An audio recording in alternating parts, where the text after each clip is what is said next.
नमस्कार दोस्तों। भारत की राजनीति में पिछले कुछ महीने से सत्ता पक्ष और विपक्ष में लगातार खींचतान जारी है। अलग अलग बातों के लिए हमेशा खींचतान जारी ही रहता है। जैसे कुछ दिन पहले राम मंदिर के शिलान्यास के लिए खींचतान जारी था, उसके बाद संसद भवन के उद्घाटन के लिए, या फिर वन नेशन वन इलेक्शन की बात हो उस समय भी।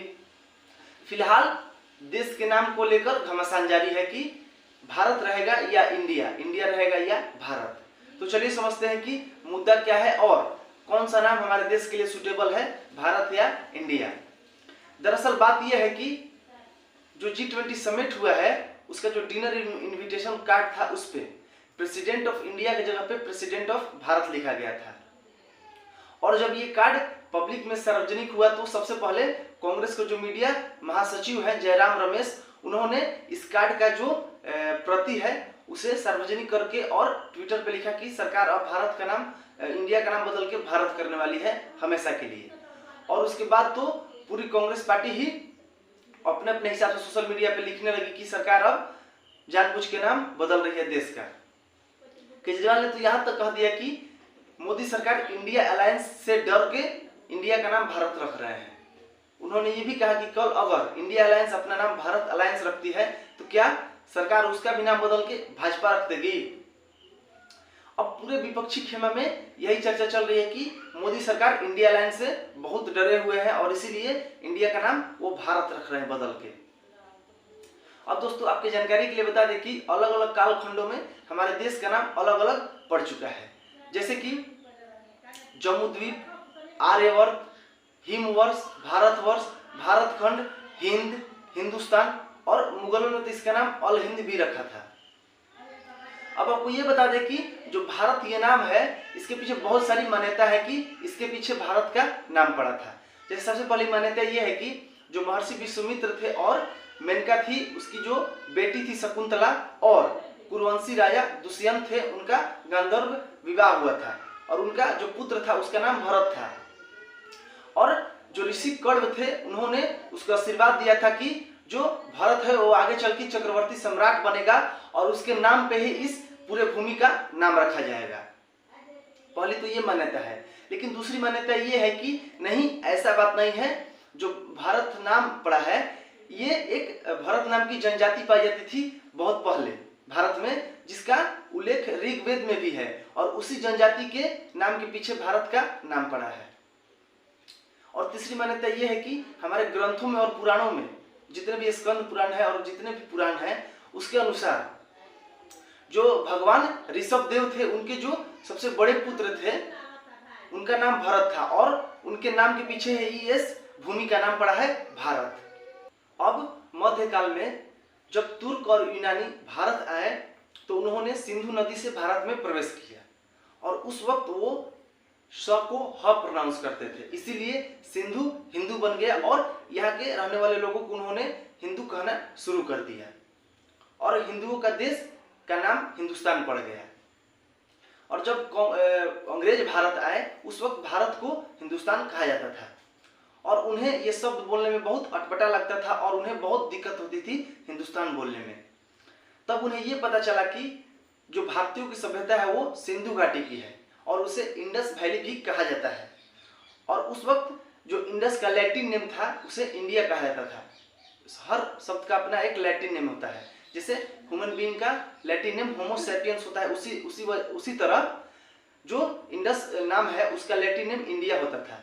इसीलिए उन्होंने इस देश को इंडिया कहना शुरू कर दिया क्योंकि उनके लिए ये आसान लग रहा था।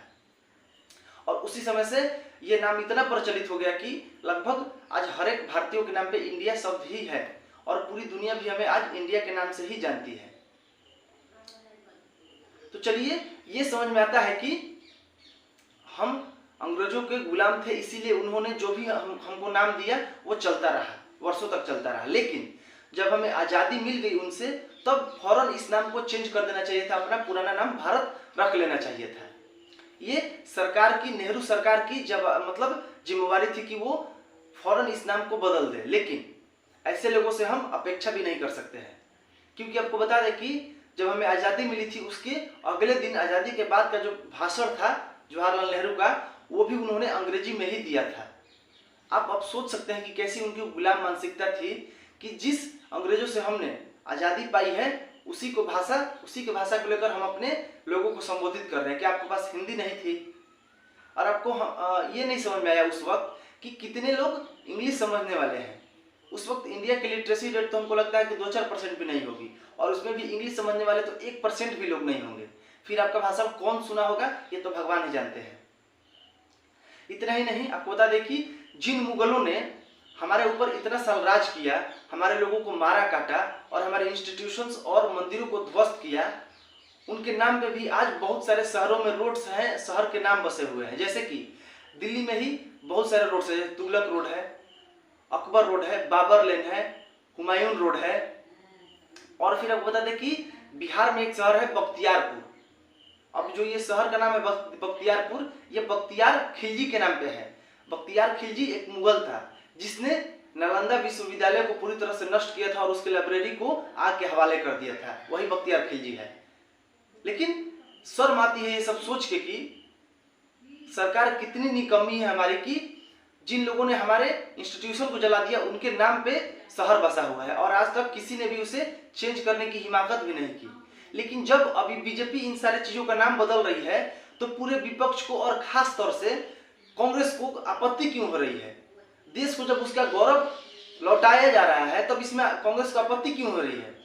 जब उन्हें मौका मिला तो उन्होंने किया नहीं, उल्टा तो उन्होंने अंग्रेजों का ही बढ़ावा दिया, इंग्लिश को बढ़ावा दिया, इन सारे चीजों को बढ़ावा दिया। इसीलिए आज उसे आपत्ति हो रही है, उसे बहुत दुख हो रहा है कि कैसे अंग्रेजों का दिया हुआ नाम बदल रहा है भाई।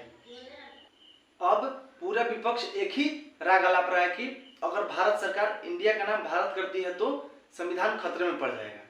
लेकिन हमें ये नहीं समझ रहा है कि एक नाम बदलने से संविधान कैसे खतरे में आ जाएगा। विपक्षियों का भी मतलब हद हो गया है, किसी बात पे भी संविधान का ही दुहाई देने लगते हैं। अब उन्हें क्या ये पता नहीं कि अगर किसी वक्त अगर कुछ भी होता है, अगर हम अपने देश पे प्राउड फील करते हैं, अगर गौरवान्वित होते हैं अपने देश पे, तो उस वक्त अपने आप मुंह से क्या निकलता है? भारत माता की जय, इंडिया की जय कोई नहीं कहता है।